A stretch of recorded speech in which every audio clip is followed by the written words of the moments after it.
Representative Ward, thank you for joining us. Thank you for inviting me. First question I have is, tell me a little bit about your district and what are some of the concerns that people in your district have? Okay. My district is western part of Woodbury, South Maplewood, South Oakdale, and all of Landfall. So it's a very diverse district. A lot of diversity in socioeconomic levels. And I would also say passionate, caring people who are very, very concerned about what's been happening in their own lives, but in the state and the country. So they're very committed to having things go well and supporting the work that we would do here. Primary issues, of course, are jobs in the economy. That was always one of the first things that people would mention. And I want to say, too, that a lot of people said, I'm doing all right, but not everybody is. And we need to fix that, which pleased me a lot to have people be concerned about others like that. Education is top. And my work and my history brings me to a point where, education feeds jobs, innovation, creation of jobs. So we need to work on combining those in a way that's going to bring us out of this, I think. Tell us a little bit about yourself and your occupation and also your home life. Home life, I'm married 45 years, and we have three children. Our daughter is a freelance theater director, and then our older boy is works for Medtronic in, I always want to call it the CareLink program. It's the remote assessments of implantable devices so that people who are in remote areas or who are frail don't have to go into the doctor's office to have their equipment tested, which needs to be done periodically. So he's leading that. And then our younger son is an ER doctor in Pennsylvania finishing his residency. My husband and I both grew up in Kansas, but in different parts of the state. Met in college. He went to grad school, did his PhD work in Seattle, and was hired by 3M from there. And I taught school there and did graduate work as well. So coming here with 3M, I stayed home with children for a few years. And then when they got to be old enough and it was a good time for our family and a necessary thing for our family, I started selling residential real estate. Now, this whole time I've been involved with schools. I've been a community and an education leader.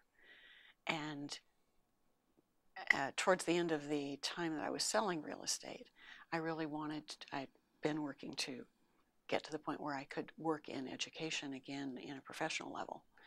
So I got a master's in human resource development with a focus on organization change and development, focusing on education. So I did independent contracting for a while and found that that was really not something that that I wanted to do long term. I did work for the Department of Education in Partners for Quality. It's applying the Malcolm Baldrige quality criteria to schools and school improvement. And I was a Baldrige examiner in 1 year that I was doing all of that. Then I went to work. While I was doing all of that, I was also volunteering in the community, continued to do that, particularly in youth development. So I was responsible for the merger of two nonprofits to create the South Washington Youth Service Bureau. And that led me to volunteering in Washington County with their victim offender program and the juveniles. And I loved it. I just loved it. And I thought, this is what I really want. That's my next step. I want to do this. So I found a job in South St. Paul as the director of the Restorative Justice Council.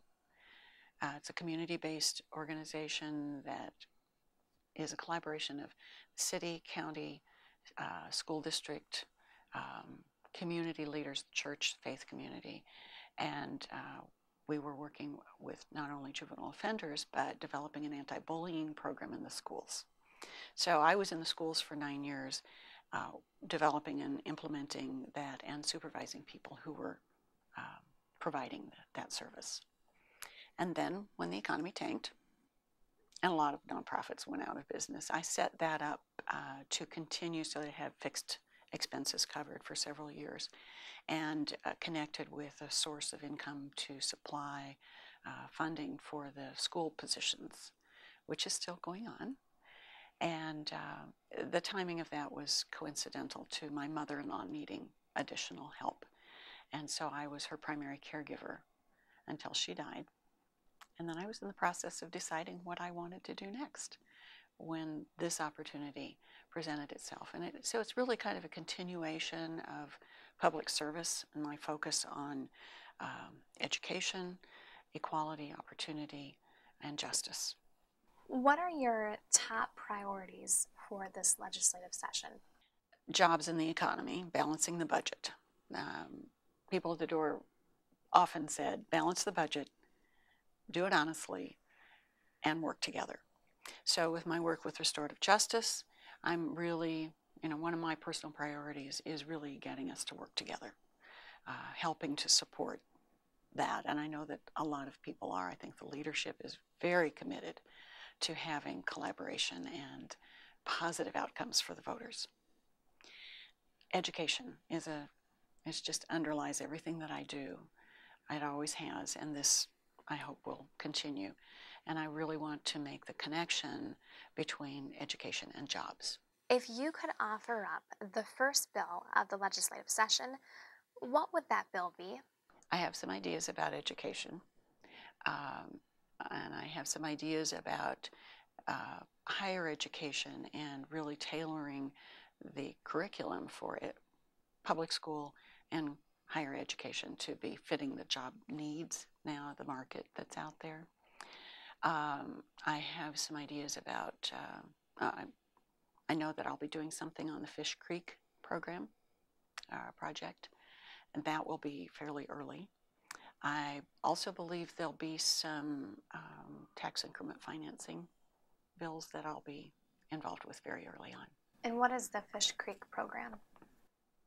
I'm just still learning about it, but it's South Maplewood. There is an area in South Maplewood of undeveloped land, and it's part of a watershed that contributes to the Mississippi. And there's great energy there in that community for preserving that and developing it as open space, trails. It's gorgeous. It's a beautiful area. There's some real energy to preserve that so that it doesn't end up as another development. Who has had the biggest influence in your life? Well, my parents certainly. They have the first and longest, but I would also say, of course, my husband and my children. Is there anything else you'd like to add? I'm just delighted to be here. I'm delighted to have the opportunity to serve and to work with the legislature. Wonderful people, very committed to serving the public, and I think we're going to get a lot of good work done.